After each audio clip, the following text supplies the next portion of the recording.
ठीक है, चलिए फाइन। मैं अब आचार्य राजपुरोहित जी के पास भी आती हूँ, उसके बाद फिर सुमित जी और आपके पास भी जीतू जी आती हूँ। आचार्य राजपुरोहित जी, आप कितना इत्तेफाक रख रहे हैं नीति जी की बातों से, और इनफैक्ट आपको क्या लग रहा है कि पश्चिम बंगाल में जो वापसी है क्या वो ममता बनर्जी की हो रही है, या फिर जितनी मेहनत बीजेपी ने की है ग्राउंड पे जाकर, जो जितने जनप्रतिनिधि उनके वहां पर पहुंचे हैं, क्या प्रधानमंत्री मोदी, क्या गृह मंत्री, क्या योगी आदित्यनाथ, क्या हिमंता खुद की भी किस्मत उनकी दांव पर है, तो क्या लग रहा है आपको पूरा जो राजनीति के हिसाब से अगर देखें पांचों राज्यों में? स्वदेशे पूज्यते राजा, इस लाइन में किसी भी प्रकार का कोई संदेह नहीं है। कल जो सरकार बन रही है, यानी कि बंगाल की देखी जाए तो उसमें एक जो भगवती काली की कृपा है ममता जी के ऊपर, वो पुनः सत्ता में आसीन होंगी और इसमें कोई दो राय नहीं है। दूसरी बात ये कि कल की अगर कुंडली का विश्लेषण किया जाए कि कल जो लग्न कुंडली बन रही है कल पूरे दिन की, तो उसमें तुला लग्न की कुंडली बन रही है और तुला लग्न की कुंडली के अनुसार शनि जो है बहुत ही प्रबल स्थिति में बन रहा है। शनि मीन राशि में गोचर कर रहा है इस समय, और 2029 तक शनि मीन राशि में गोचर करेंगे। तो किसी भी तरीके से मोदी की कुंडली को टाई अप करके बंगाल की राजनीति को आगे ले आना ये गलत होगा, पहला। दूसरा बात ये कि जो जिस वर्तमान स्थिति में जो जहाँ पर कार्यरत है, यानी ममता जी का जो शासनकाल वहाँ पर चल रहा है, उस शासनकाल के अनुसार वो पुनरावृत्ति हो रही है, यानी वो दोबारा सत्ता में आसीन हो रही हैं। इसमें कोई लाग लपेट वाली बात नहीं है। ज्योतिषीय गणना भी यही कहती है। हाँ ठीक है, परफॉर्मेंस उसमें बेहतर रहेगी भारतीय जनता पार्टी की।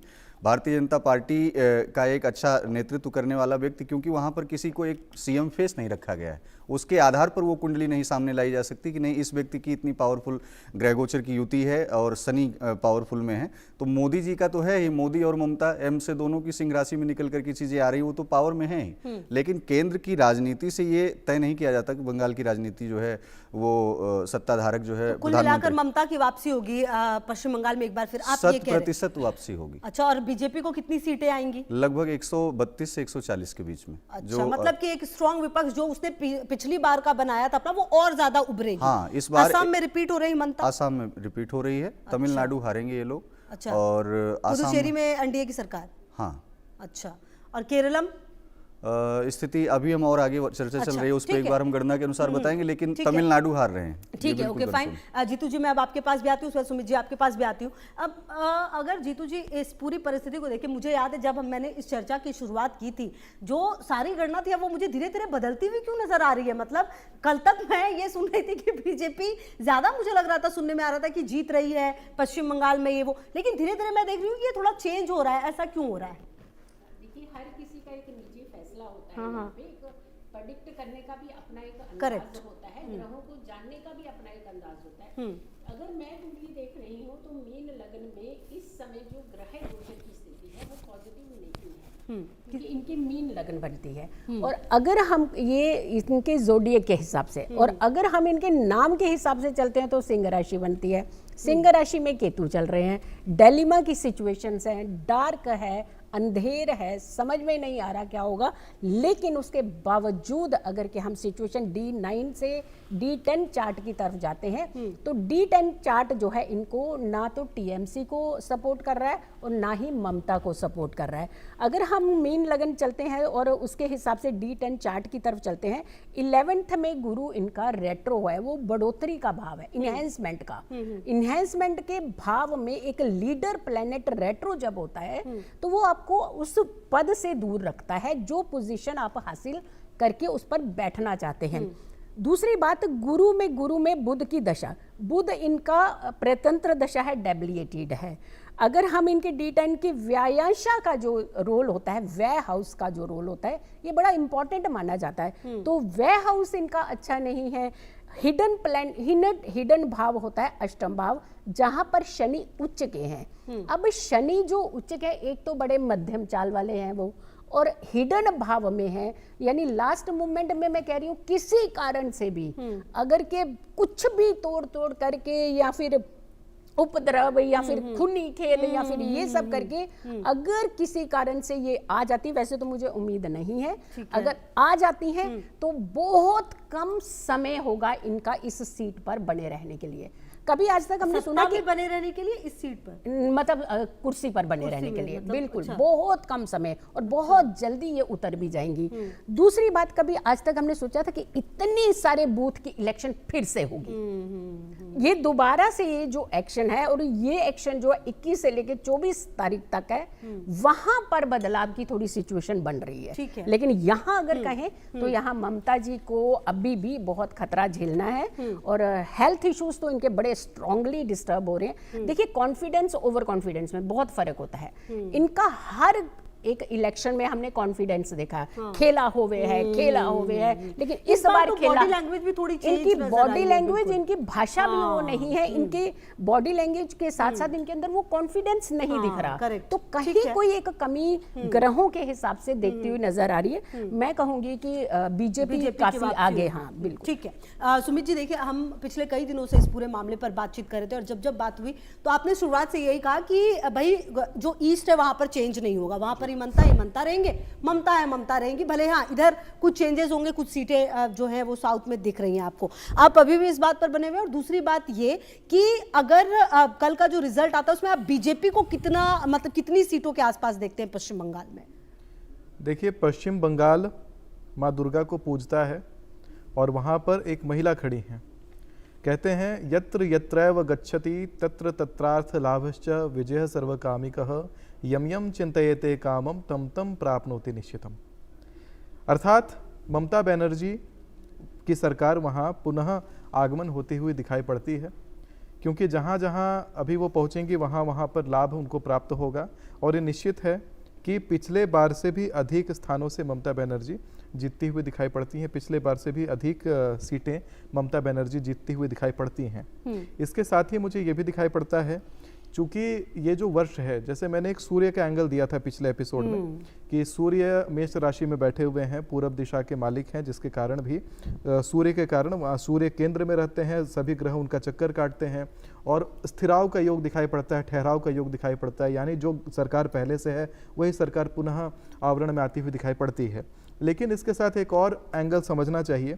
2026 का जब आप कुंडली निर्माण करते हैं तो ये कन्या लग्न की कुंडली आती है। आपको पता होगा कि कन्या में जब बुध पहुंच जाता है तो बड़ा ताकतवर लक्ष्मी नारायण योग का आंशिक फल निर्माण कर देता है।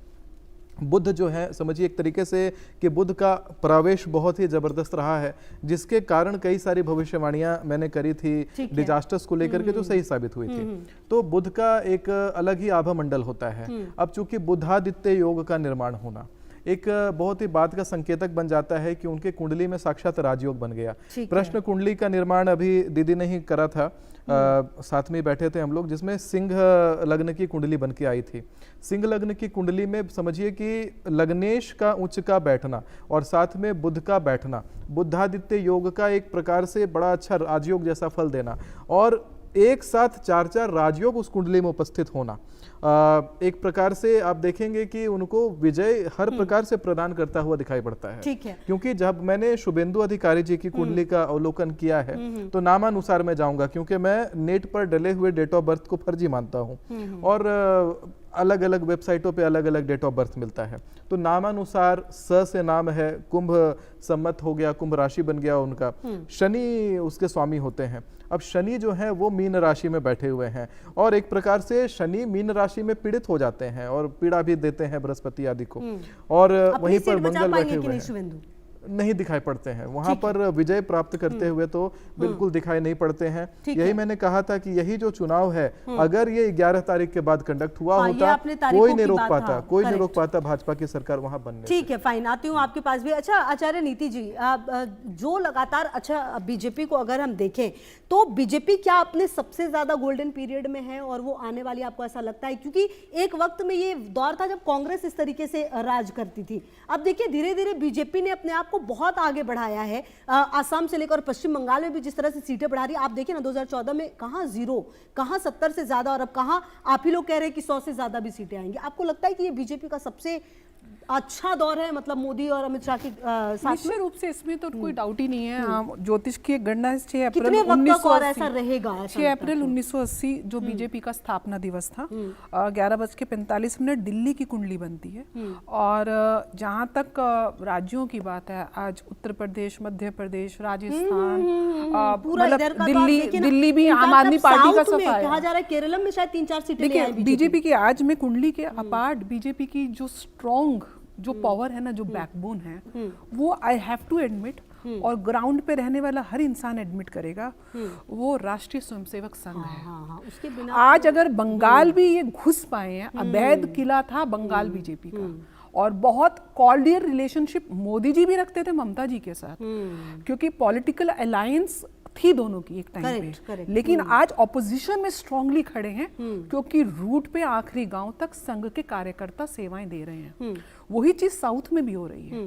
तो अगर संघ को बीजेपी से अलग कर दो तो बीजेपी का अस्तित्व नहीं है।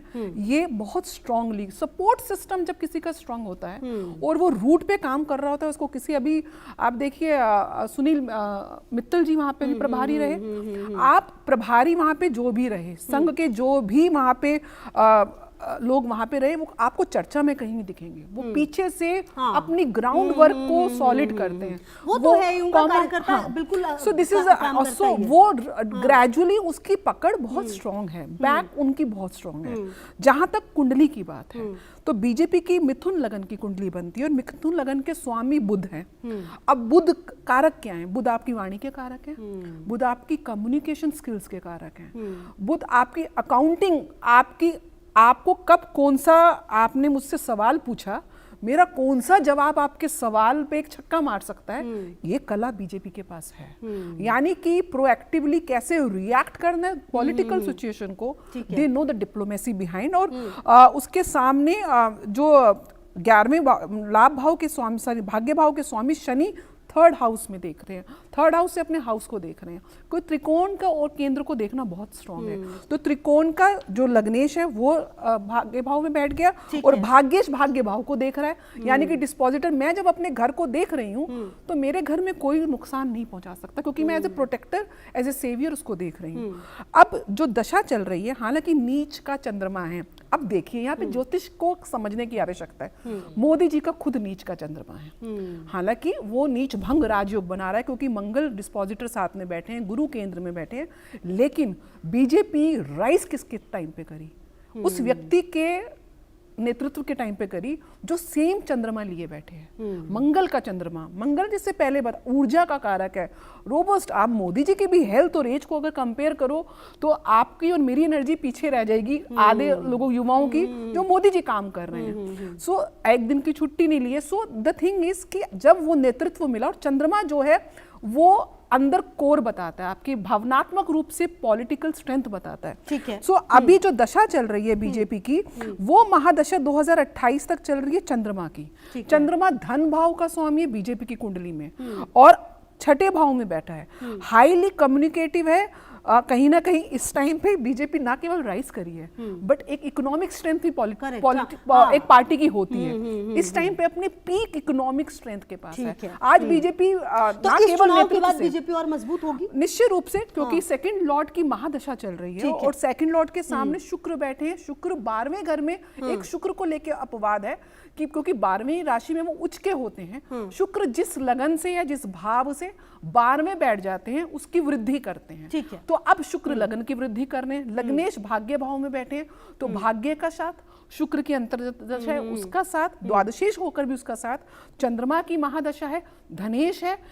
परिवार में जैसे अभी बहुत सी विवाद आ रहे हैं कि बीजेपी के परिवार में विवाद है, BJP is very tactful, diplomacy से वो अपने पारिवारिक विवाद से सॉल्व कर लेगी। लेकिन बीजेपी का कभी भी कुछ बाहर नहीं आता, वो जो फैसला लेते हैं उसको फिर वो मानना पड़ता है। देखिए बिहार में इतना बड़ा सत्ता परिवर्तन हो गया, सबने एक्सेप्ट किया उसको, तो वही बात है। अच्छा आचार्य राजपुरोहित जी, इस चुनाव के बाद विपक्ष की भूमिका को कैसे देखते हैं आप? विपक्ष क्या स्ट्रांग होगा? आप कह रहे हैं कि ममता बनर्जी जीतेंगी, मतलब कि विपक्ष में उनकी भूमिका, उनका जो एक वर्चस्व जो लगातार वो